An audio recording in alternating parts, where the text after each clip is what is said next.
सो बेटे last time we did with oxy acids बच्चों।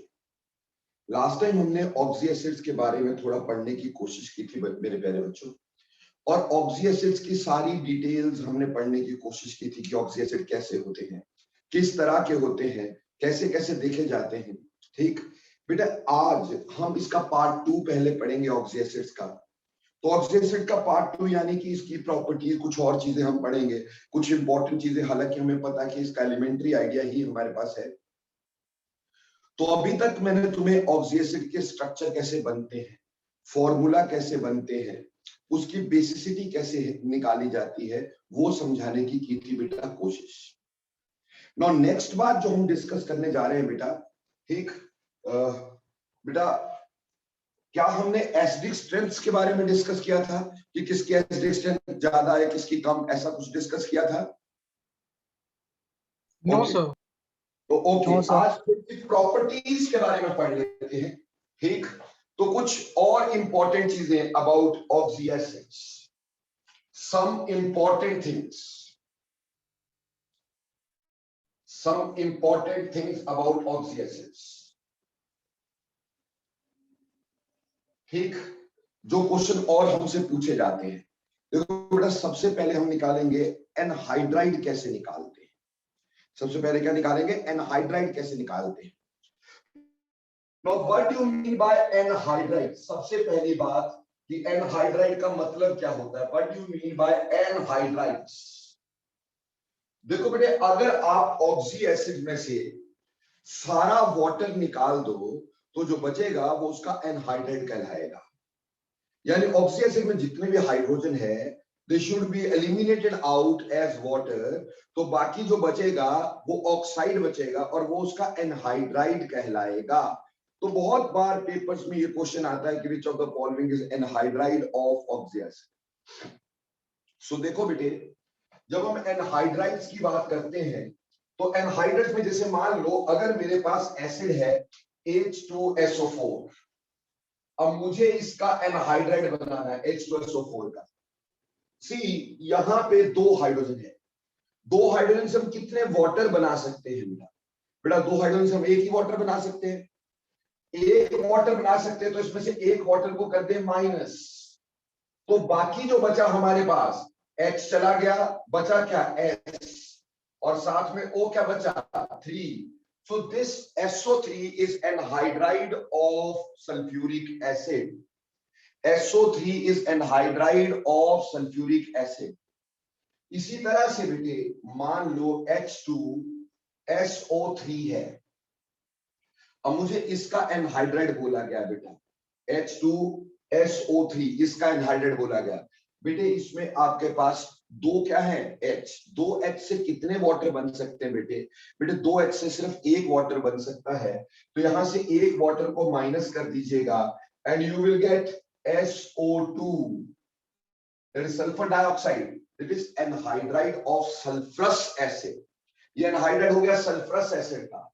इसी तरह से बेटे अगर मान लो मेरे पास H4 P2O5, क्या बोलते हैं इसको? पायरोफॉस्फोरस एसिड, ये है। अब पायरोफॉस्फोरस एसिड जो है उसका एनहाइड्राइड मुझे बनाना है। इसमें हाइड्रोजन कितने बेटे? 4। अब 4 हाइड्रोजन से कितने वाटर बन सकते हैं प्यारे बच्चों?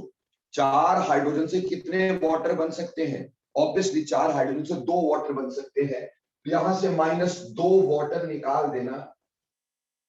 जब 2 वाटर यहां से निकाल दोगे तो क्या होगा बेटा? हमारे पास 4 के 4 क्या निकल गए? हाइड्रोजन। पी रह गए 2, ऑक्सीजन कितने रह गए? 3। तो P2O3 is anhydride of pyrophosphorous acid. इसी तरह से मान लो H4P2O7 पायरोफॉस्फोरिक एसिड हो, इसका एनहाइड्राइड बनाना हो। ठीक, तो बेटे हमारे पास इसमें 4 है, तो 4 में से क्या निकलेंगे? 2 वाटर निकलेंगे, 2 वाटर को माइनस कर दीजिएगा, 4 हाइड्रोजन निकले, फॉस्फोरस 2 के 2 रह गए, हाइड्रोजन ऑक्सीजन कितने रह गए? 5। तो P2O5 is anhydride of phosphoric pyrophosphoric acid. Clear बच्चे? पर सर अगर ऑड नंबर ऑफ हाइड्रोजन हो तो कैसे करेंगे? जैसे मान लो कल को H3BO3 का एनहाइड्राइड पूछा है, H3BO3 बेटे अगर ऑड हो तो पहले हम इसका डाइमर बना लेते हैं, यानी 2 बार लिख लेते हैं ताकि इवन हो जाए। तो हमने इसको 2 बार लिख दिया H3BO3 और इसको आपस में जोड़ लिया, क्या बन गया H6B2O6, H6B2O6। क्लियर जी? अब हमने इसको इसमें से वाटर निकालने हैं, हमने 2 बार लिख दिया। अब ऑड से क्या बन गया? इवन बन गया। अब इससे आपने वाटर निकालने हैं, तो कितने वाटर निकाल सकते हैं? क्योंकि 6 हमारे पास यहाँ पर क्या है? हाइड्रोजन है, तो कितने वाटर निकालेंगे? Yes, very good. तो 3 वाटर हम इससे निकालेंगे। जब 3 वाटर यहां से निकलेंगे, 6 के 6 हाइड्रोजन और B2O3, ये बन गया बोरिक एनहाइड्राइड, यानी anhydride of boric acid. So this is anhydride of boric acid.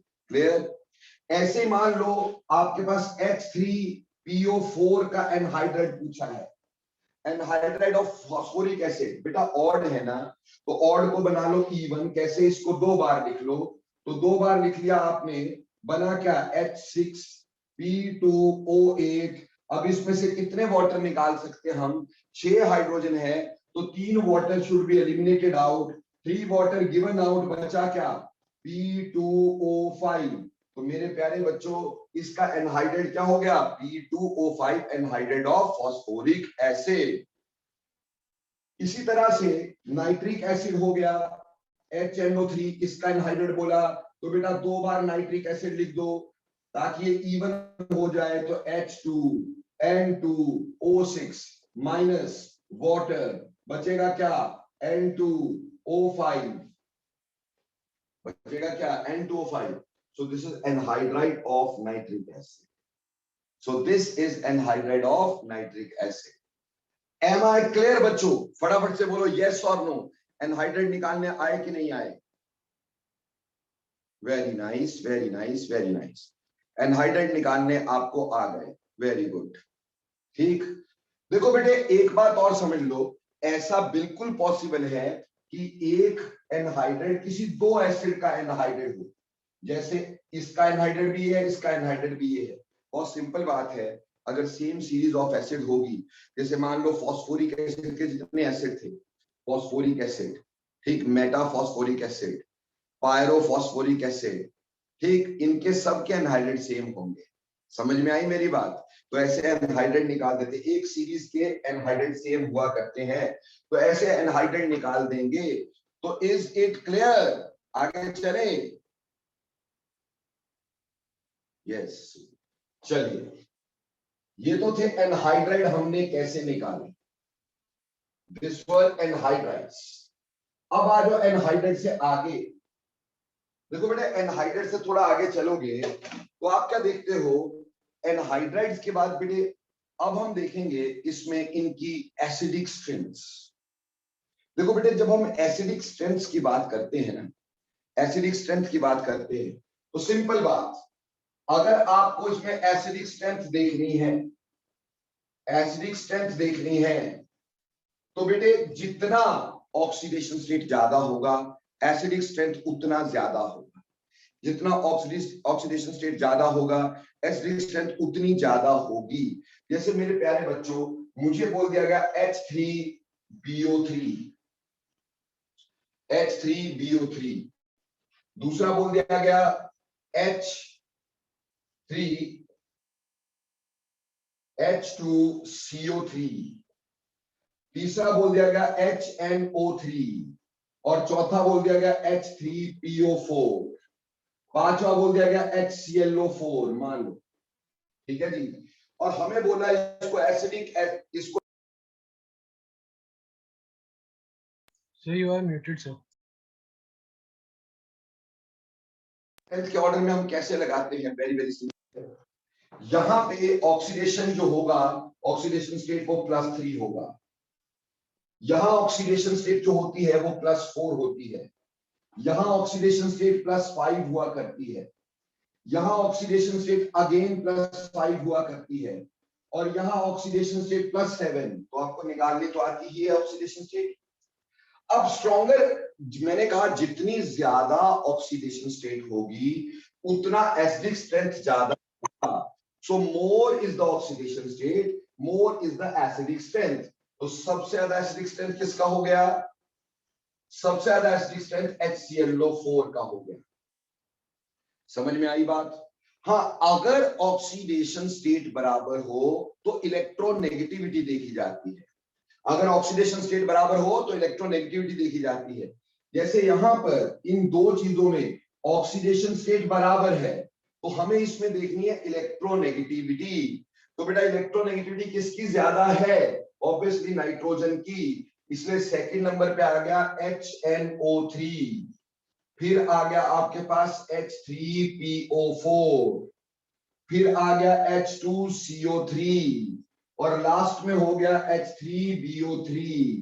मेरे प्यारे बच्चों, दो फंडे। Number 1, more oxidation state, more oxidation state, more acidic strength, more acidic strength. जितनी ऑक्सीडेशन स्टेट ज्यादा, एसिडिक स्ट्रेंथ उतनी ही ज्यादा। ठीक। और अगर ऑक्सीडेशन स्टेट बराबर हो तो फिर if oxidation state is equal then see electronegativity of non metal.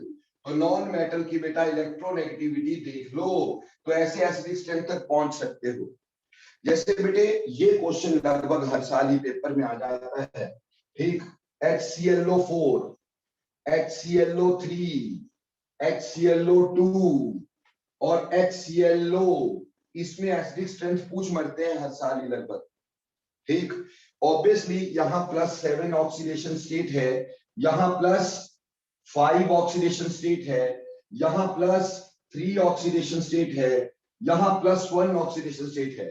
तो मैंने ये बताया आपको कि जितनी ऑक्सीडेशन स्टेट बेटे ज्यादा होती है उतना एसिडिक स्ट्रेंथ ज्यादा होता है। तो automatically HClO4 is more acidic than HClO3, which is more acidic than HClO2 and which is more acidic than HClO। बोलो मेरे प्यारे बच्चों, is it clear or not? लेकिन वो केमिस्ट्री क्या जिसमें मिस्ट्री ना हो, है ना भाई? वो केमिस्ट्री का जिसमें मिस्ट्री ना हो, है ना? तो चलो फिर एक छोटा सा एक्सेप्शन देखते हैं।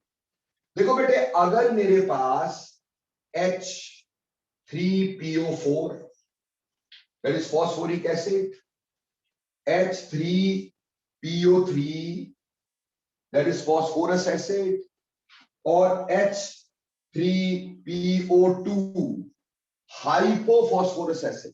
आपको पता है phosphoric acid, phosphorous acid, hypophosphorous acid. इसको अगर इसमें हम एसिडिक स्ट्रेंथ का ऑर्डर लगा रहे हैं तो एक्सपेक्टेड ट्रेंड क्या है? Expected trend of acidic strength obviously बेटे यहां पे +5 ऑक्सीडेशन स्टेट है, यहां +3 है, यहां +1 है। तो एक्सपेक्टेड ऑर्डर तो यही रहना चाहिए। Expected order should be H3PO4 is a stronger acid than H3PO3 which is stronger than H3PO2। पर प्यारे बच्चों यहां पे एक्चुअल ट्रेंड देखो, यहां पे एक्चुअल ट्रेंड देखो। एक्चुअल ट्रेंड जब हम यहां देखते हैं हम पाते हैं कि H3PO4 is weaker than H3PO3 which is weaker than H3PO2। Okay, तो ऐसे करके हमारे पास ये ऑर्डर आ जाता है। H3PO4 is less than H3PO3 which is less than H3PO2।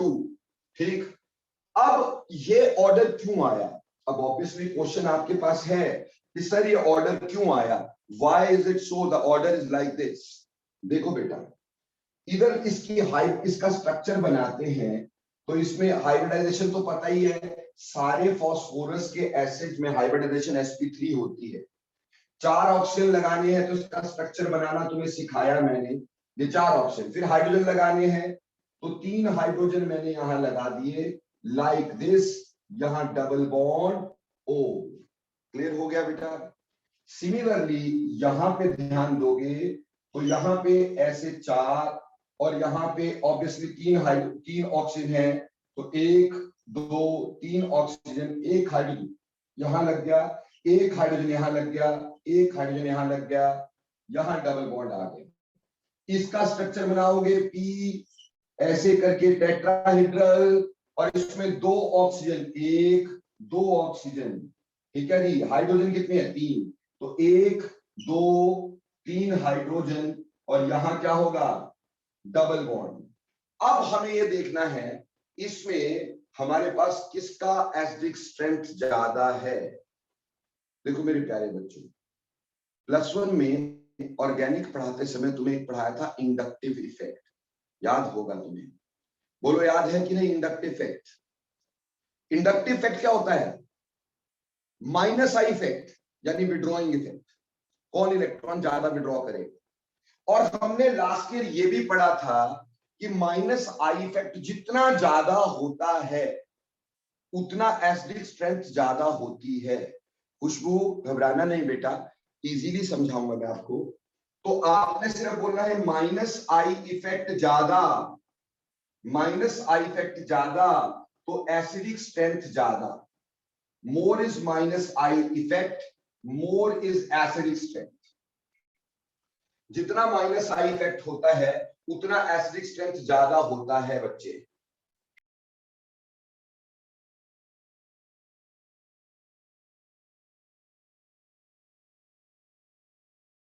Strength ज्यादा होगा कैसे देखिए, यहां पे मेरे प्यारे बच्चों माइनस आई इफेक्ट सिर्फ डबल बॉन्ड ऑक्सीजन का लेंगे। इसका डबल बॉन्ड ऑक्सीजन का, इसका माइनस आई, इसका माइनस आई, इसका माइनस आई। प्लीज ध्यान देना बहुत आराम से। देखो बेटा इसमें एसिडिक हाइड्रोजन कितने थे? सिर्फ 1 ही। इसमें एसिडिक हाइड्रोजन कितने थे बेटे? 2 थे। और इसमें एसिडिक हाइड्रोजन कितने थे बेटा? 3 थे। ठीक है, तो इसका माइनस आई सारा का सारा इसी पे लग गया, जबकि इसका माइनस आई 2 पार्ट में बट गया 2H के लिए। इसका माइनस आई 3 पार्ट में बट गया 3 एसिडिक हाइड्रोजन के लिए। तो ऑब्वियसली क्लियर हो गया कि यहां माइनस आई पर एसिडिक हाइड्रोजन ज्यादा हो गया। इसका सारा का सारा विड्रॉइंग इफेक्ट सिर्फ इधर लगेगा, जबकि इसका माइनस आई इफेक्ट बट जाएगा 2 पार्ट में। 2 पार्ट में बटेगा तो कम हो जाएगा ना भाई थोड़ा सा, ठीक। और इसका माइनस आई इफेक्ट और भी बेटे 3 पार्ट में बट जाएगा। 3 पार्ट में बट जाने की वजह से हमारे पास ऑब्वियसली इसका माइनस आई कम हो जाएगा। एक तरीका तो ये हो गया एक्सप्लेन करने का कि यहां माइनस आई सारा का सारा एक ही हाइड्रोजन पे लग रहा है ऑक्सीजन का, यहां 2 पार्ट में बट रहा है, यहां 3 पार्ट में बट रहा है, तो ऑब्वियसली यहां एसिडिक स्ट्रेंथ ज्यादा होगी। बोलो बेटा ये पॉइंट क्लियर हुआ कि नहीं हुआ? यस और नो? खुशबू तुम जरूर बताना मुझे बेटा।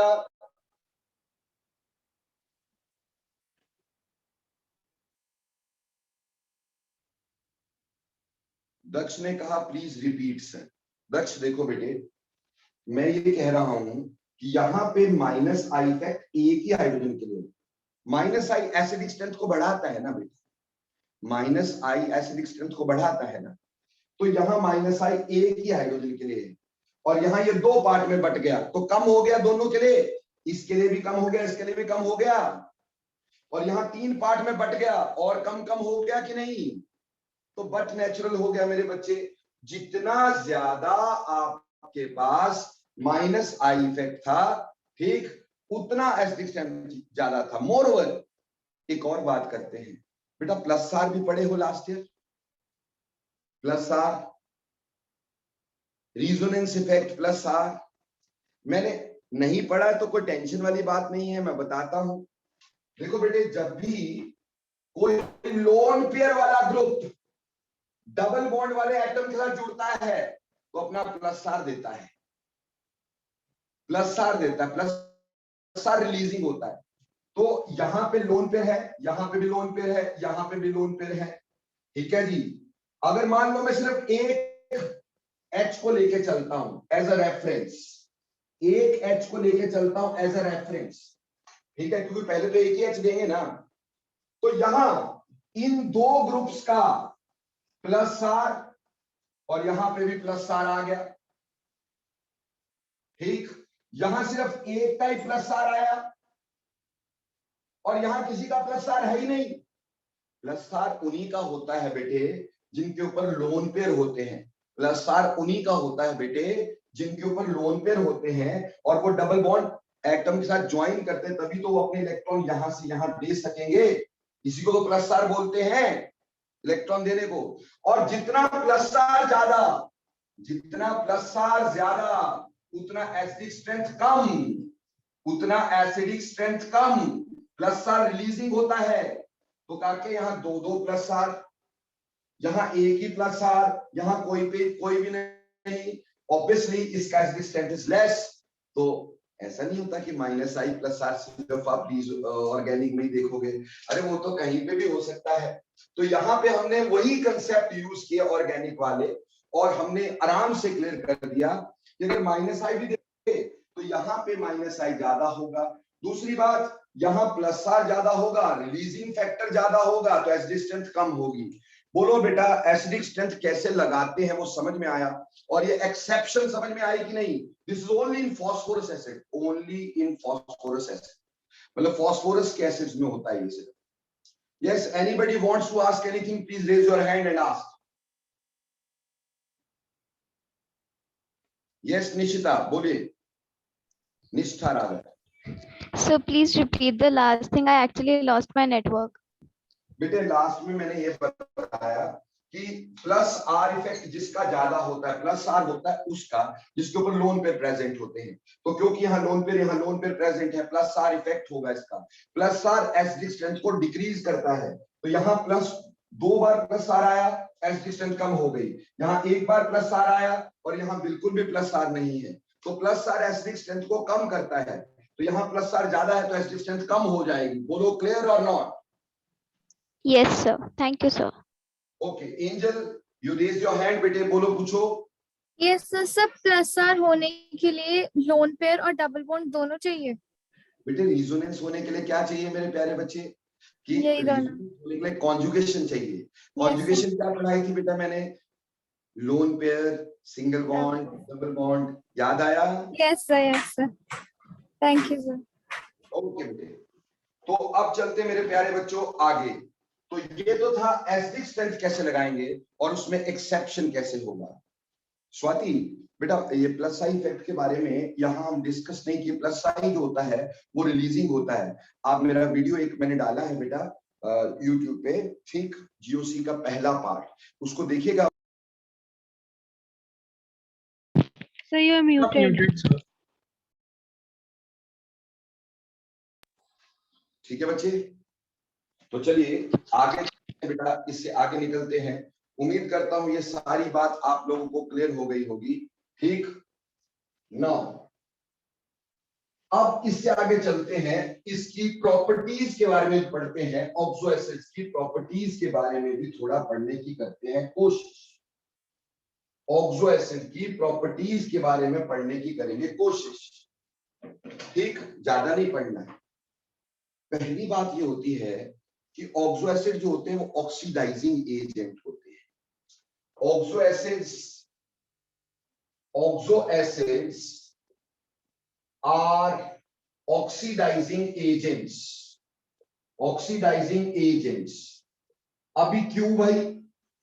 बेटा इसमें non metal positive oxidation state में है। क्या है? Non metal positive oxidation state में है। और क्योंकि non metal positive oxidation state में होता है बेटे, ऑब्वियस सी बात है, पॉजिटिव ऑक्सीडेशन स्टेट मतलब इलेक्ट्रॉन चाहिए, तो इलेक्ट्रॉन चाहिए तो इलेक्ट्रॉन खींचेंगे ना, ऑक्सीडाइजिंग एजेंट तो होंगे ही होंगे। सो कहने का मतलब oxo acids are oxidising agent necessarily, ये जरूरी है, ठीक। बट ऑक्सीडाइजिंग पावर जो होती है, ऑक्सीडाइजिंग पावर जो होती है बेटा, that increases with increase in oxidation state। Simple तरीका बता रहा, directly proportional to oxidation state. जितनी ऑक्सीडेशन स्टेट ज्यादा होगी उतनी ऑक्सीडाइजिंग पावर ज्यादा होगी। और अगर ऑक्सीडेशन स्टेट बराबर हो तो then it is directly proportional to electronegativity of central atom also. यानी जैसे एसिडिक स्ट्रेंथ देखा था लगभग वैसा ही देख लीजिएगा। ठीक, तो यहां पे अगर मैं बोल दूं तुम्हें कि एक है मेरे पास H2CO3, दूसरा है HNO3, तीसरा है H3PO4, चौथा है आपके पास H2SO4, HClO4, ठीक, ऐसा कुछ भी लगा है तो ऑब्वियसली मैंने बोला ऑक्सीडेशन स्टेट ज्यादा है तो एसिडिक स्ट्रेंथ डेफिनेटली ज्यादा है और अदर ऑक्सीडाइजिंग पावर डेफिनेटली ज्यादा है। यहां पे आंसर आ जाएगा आपका कि ऑक्सीडाइजिंग पावर का order HClO4 will be stronger than HNO3, will be stronger than H3PO4 and which is stronger than H2CO3। यहां पे एक्सेप्शन वाली बात नहीं है। अगर मान लो हमारे पास H3PO4 था, उसकी oxidising power will be more than that of H3PO3 which was more than H3PO2 and so oxidation state ज्यादा होगी तो ऑक्सीडाइजिंग पावर ज्यादा होगी। बेटे समझ में आई? क्लियर? बोलो यस और नो, बोलो समझ में आई कि नहीं? ओके, लेकिन सर लेकिन बहुत बोलते हो आप, क्या करूं? देखो बेटा, इन हेलोजन के ऑक्सी एसिड की बात करें, HClO, HClO2, HClO3, HClO4, ये वेरी इंपॉर्टेंट बात बता रहा हूं, वेरी वेरी वेरी इंपॉर्टेंट बात बता रहा हूं। इसमें एक्सपेक्टेड ऑर्डर क्या होना चाहिए?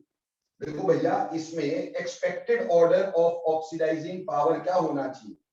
एक्सपेक्टेड ऑर्डर, बेटे इसमें एक्सपेक्टेड ऑर्डर ऐसे होना चाहिए था, ये सबसे स्ट्रॉन्ग, ये उससे कम, ऐसे होना चाहिए था ऑक्सीडाइजिंग पावर का, ऑक्सीडाइजिंग पावर का। पर मेरे प्यारे बच्चों, यहां पे जब हमने एक्चुअल ऑर्डर देखा,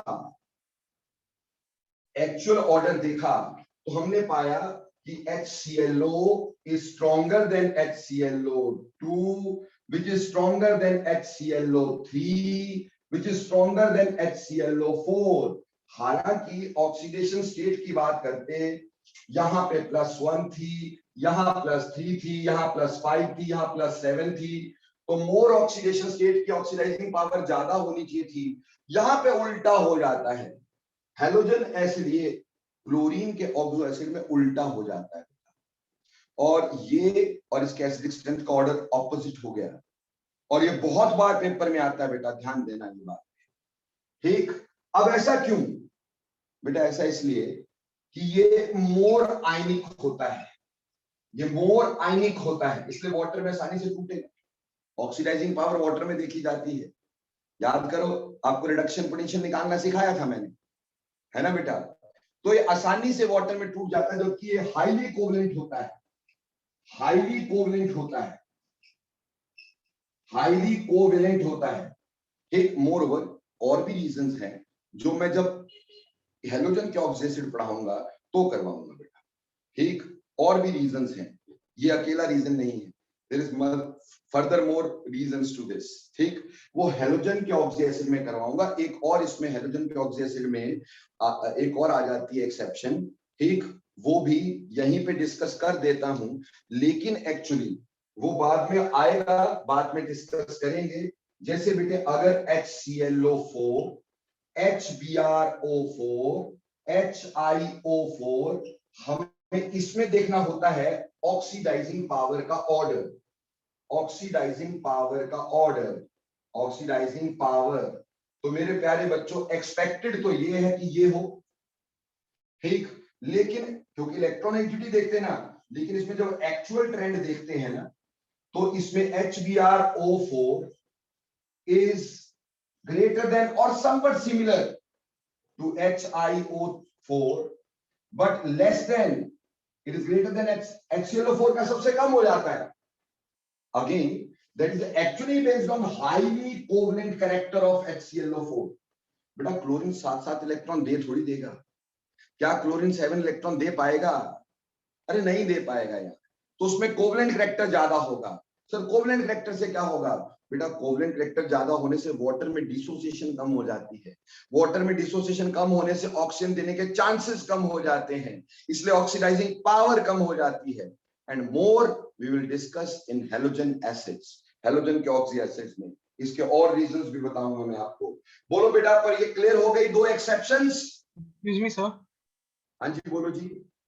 सर तो क्या मतलब ये जो क्लोरीन के सर एसिड्स हैं सर, ऑक्सो एसिड्स हैं सर, इन सब में ज्यादातर ट्रेंड जो है वो एक्सपेक्टेड से उल्टा होता है?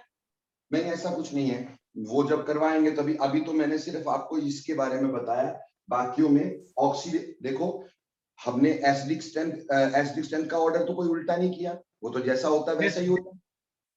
सिर्फ ऑक्सीडाइजिंग पावर का ही उल्टा किया ना बेटा, दो जगह पे। Yes sir. बाकी तो सेम है ट्रेंड। तो ऐसे कैसे बोल दोगे कि सारे ट्रेंड ऑपोजिट होते हैं? Okay sir. जर्नल नोशंस नहीं बनाने का बेटा, ठीक? अपने अपने कॉन्सेप्ट नहीं बनाने का। जब तक मेरे मुंह से निकले नहीं तब तक अपना कॉन्सेप्ट बनाने का, ठीक? ओके, तो अब ये तो हो गया ऑक्सीडाइजिंग पावर। लेकिन मेरे प्यारे बच्चों, क्या ये ऑक्सीडाइजिंग एजेंट होते हैं? ये तो सही है, they oxo acid exist as oxidizing agents, but oxo acids in which we have oxidation state less than maximum can also work as reducing agents। जहां ऑक्सीडेशन स्टेट हाईएस्ट से कम हो बेटे, वो रिड्यूसिंग एजेंट भी वर्क कर सकते हैं। जैसे बेटे इस पे क्वेश्चन आ गया, ध्यान दीजिएगा इसके क्वेश्चन पर, ठीक? क्वेश्चन क्या है बेटे? क्वेश्चन ये है, हमें क्वेश्चन ये दे दिया गया, कहा H3PO4 only works as oxidizing agent,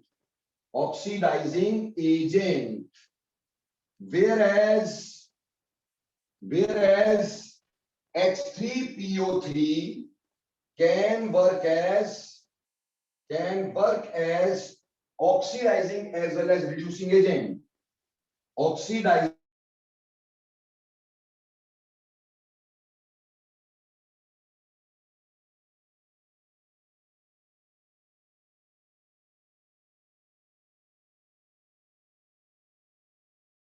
oxidising agent.